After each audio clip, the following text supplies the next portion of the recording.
Hi all, welcome to competitive cracker. ഞാൻ നിയാസ്.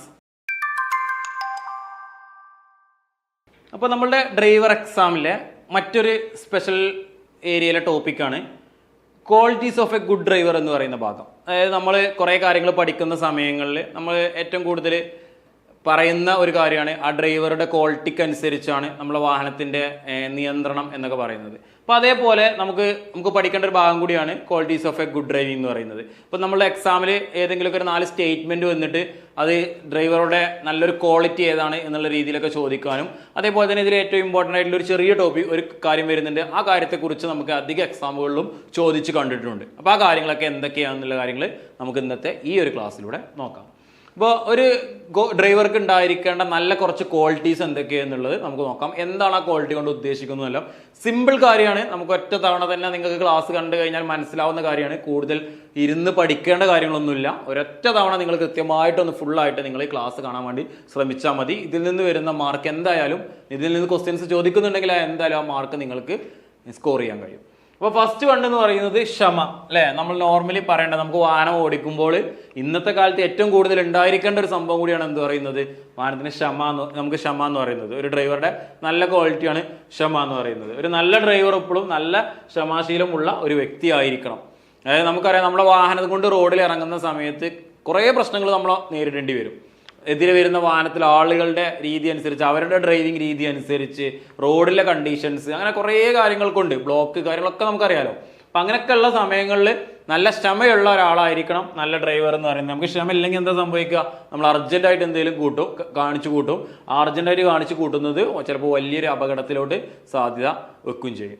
ഇത് രണ്ടാമത്തേത് എന്ന് പറഞ്ഞാൽ ഉത്തരവാദിത്തത്തിൻ്റെ കാര്യം പറയുന്ന സമയത്ത് നമുക്ക് കുറേ സ്ഥലങ്ങളിൽ പറയുന്നുണ്ട് ഒരു ഡ്രൈവറുടെ കടമ ഇതാണ്, ഒരു ഡ്രൈവർ ചെയ്യേണ്ട കാര്യങ്ങൾ ഇതൊക്കെയാണ് എന്നുള്ളത് നമ്മളെ ലോകളിലൊക്കെ പറയുന്നുണ്ട്, അല്ലേ? ഒരു പബ്ലിക് ട്രാൻസ്പോർട്ട് വാഹനത്തിന്റെ ഡ്രൈവർ ചെയ്യേണ്ട കാര്യങ്ങൾ, അല്ലെങ്കിൽ ഒരു പബ്ലിക് ട്രാൻസ്പോർട്ട് വാഹനത്തിന്റെ ഡ്രൈവറുടെ ഉത്തരവാദിത്തങ്ങൾ, ഒരു പ്രൈവറ്റ് സർവീസ് വാഹനത്തിലെ ഡ്രൈവറുടെ ഉത്തരവാദിത്തങ്ങൾ, ഒരു ഹസാർഡായിട്ടുള്ള ചരക്കുകൾ, അപകടകരമായ ചരക്കുകൾ കൊണ്ടുപോകുന്ന വാഹനത്തിന്റെ ഡ്രൈവറുടെ ഉത്തരവാദിത്തം എന്തൊക്കെയാണ്, അത് ട്രാൻസ്പോർട്ടിംഗ് കമ്പനിയുടെ ഉത്തരവാദിത്തം എന്താണ്, ഡീലറുടെ ഉത്തരവാദിത്തം എന്താണ്, ആ വാഹനത്തിന്റെ ഉടമയാണെങ്കിൽ അവരുടെ ഉത്തരവാദിത്തം എന്താണ്, അല്ലെ? അങ്ങനെ കുറേ ഉത്തരവാദിത്തങ്ങളെ കുറിച്ച് നമ്മൾ പഠിക്കുന്നുണ്ട്. അതിൽ ഏറ്റവും ഇമ്പോർട്ടൻ്റ് ആയിട്ട് നമ്മൾ പഠിച്ചതായിരുന്നു ഡ്രൈവറുടെ ഉത്തരവാദിത്തങ്ങൾ എന്ന് പറഞ്ഞിട്ട്, അല്ലേ?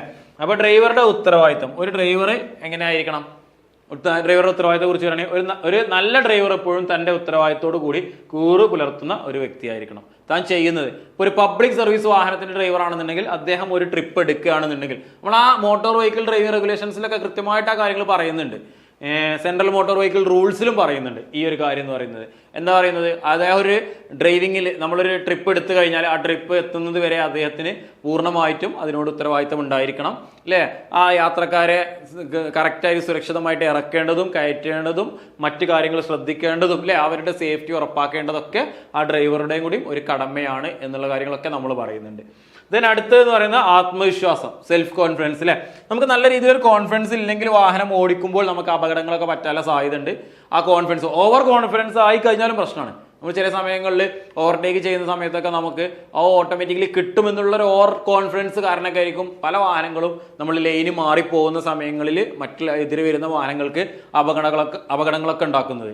അപ്പോൾ സെൽഫ് കോൺഫിഡൻസ്, ഒരു ഡ്രൈവർ സ്വയം കഴിവിൽ തികഞ്ഞ ആത്മവിശ്വാസമുള്ള ആളായിരിക്കണം, അദ്ദേഹത്തിന് സെൽഫായിട്ടുള്ള ഒരു കോൺഫിഡൻസ് ഉണ്ടായിരിക്കണം എന്നുള്ളതാണ് പറയുന്നത്. നെക്സ്റ്റ് അടുത്തതെന്ന് പറയുന്നത് പ്രതീക്ഷ, ആൻസിപ്പേഷൻ. റോഡിൽ മറ്റുള്ളവരുടെ പ്രവർത്തനങ്ങൾ മുൻകൂട്ടി കാണുകയും അതിന് തക്കതായ നടപടി സ്വീകരിക്കുകയും വേണം. അതായത് അദ്ദേഹം പ്രതീക്ഷിക്കണം. ഇപ്പൊ നേരത്തെ നമ്മളൊരു വാഹനം ഓടിച്ചു പോവുകയാണ്, എക്സാമ്പിൾ പറയുകയാണെന്നുണ്ടെങ്കിൽ, ഇപ്പൊ സൈഡിലൊരു ഫുട്പാത്ത് ഉണ്ട്.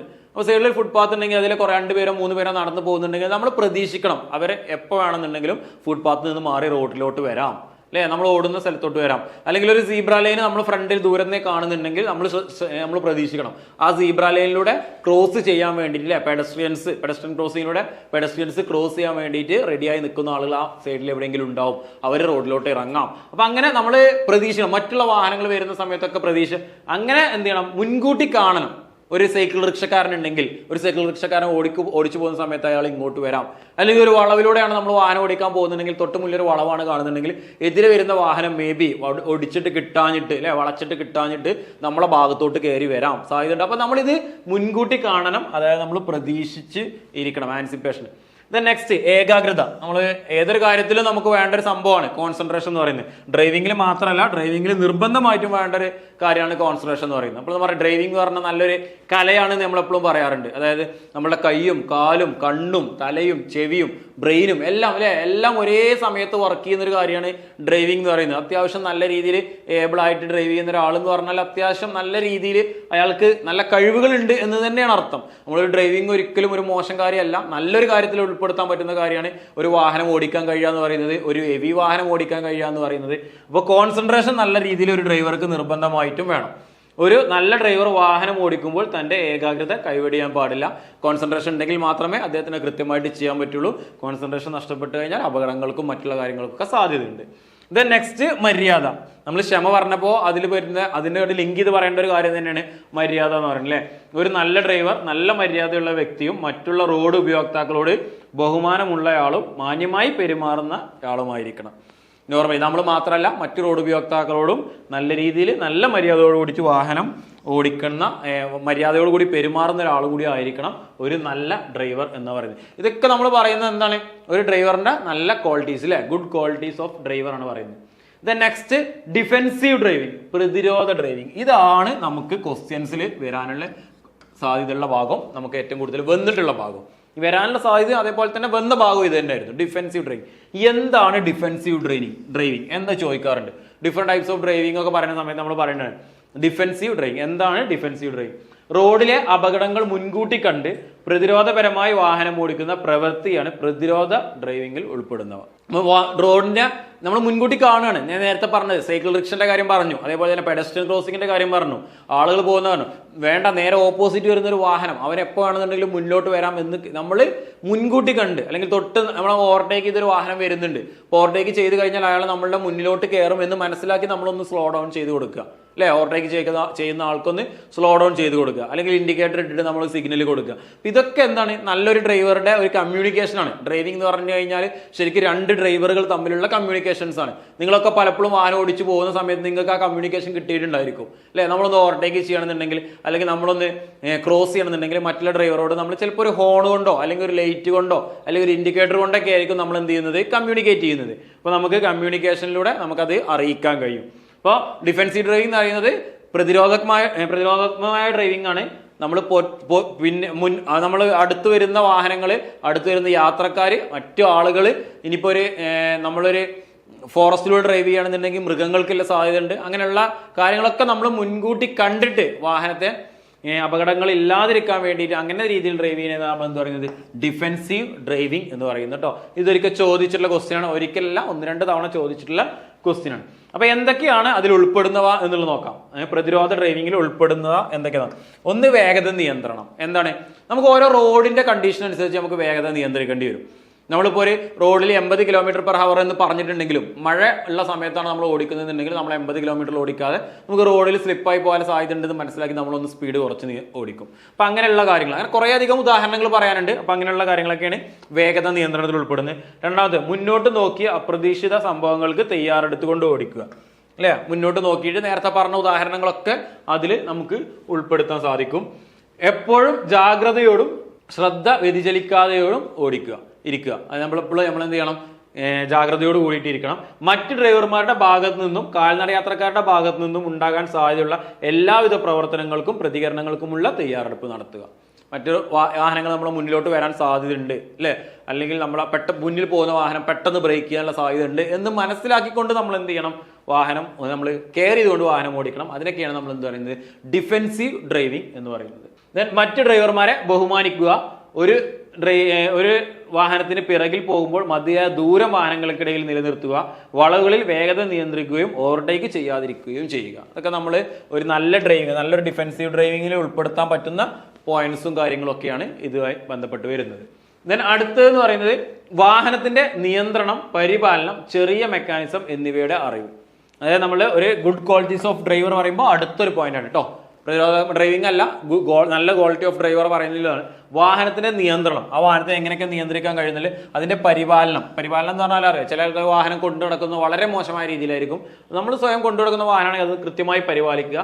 ചെറിയ മെക്കാനിസം എന്ന് പറയുന്നത് ചെറിയ മെക്കാനിക്കൽ കാര്യങ്ങളൊക്കെ നമുക്ക് അറിയുന്നുണ്ടെങ്കിൽ ചെറിയ രീതിയിലൊക്കെ നമുക്ക് തന്നെ എന്ത് ചെയ്യാൻ പറ്റും, കംപ്ലൈന്റുകൾ മാറ്റാനും നമുക്കത് അഡ്ജസ്റ്റ് ചെയ്യാനും കുറച്ചും കൂടി എഫക്റ്റീവ് ആക്കാനൊക്കെ സാധിക്കും. അപ്പം അങ്ങനെയുള്ള ഇതിന്റെ അറിവ് എന്ന് പറയുന്നത് വാഹനത്തെക്കുറിച്ചുള്ള ചെറിയ സിമ്പിൾ മെക്കാനിസത്തെ കുറിച്ചൊക്കെ ഉള്ള അറിവ് ആ ഡ്രൈവർക്ക് ഉണ്ടായിരിക്കണം. അതാണ് ഒരു ഗുഡ് ക്വാളിറ്റി ഓഫ് ഡ്രൈവറിൽ വരുന്ന മറ്റൊരു ഭാഗം.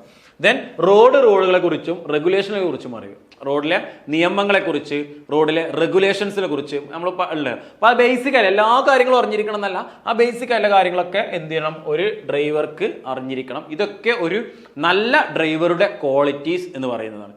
അപ്പോൾ നമ്മളുടെ ഡ്രൈവിങ്ങിന്റെ സ്പെഷ്യൽ ടോപ്പിക്സിൽ ഒരു ഭാഗമായിരുന്നു ഇപ്പോൾ നമ്മൾ ഡിസ്കസ് ചെയ്തത്, അതായത് good qualities of A driver. ഒരു നല്ല ഡ്രൈവർക്ക് ഉണ്ടായിരിക്കേണ്ട ഗുണങ്ങൾ എന്തൊക്കെയാണെന്നാണ് ഡിസ്കസ് ചെയ്തത്. അപ്പോൾ ഡ്രൈവിങ്ങിന്റെ എക്സാമിന് വേണ്ടി പ്രിപ്പയർ ചെയ്യുന്നവർക്ക് വേണ്ടിയിട്ട് ഡ്രൈവിങ്ങിന്റെ സ്പെഷ്യൽ ടോപ്പിക്സ് മാത്രമായിട്ട് നമ്മളൊരു പുതിയ ബാച്ച് സ്റ്റാർട്ട് ചെയ്തിട്ടുണ്ട്.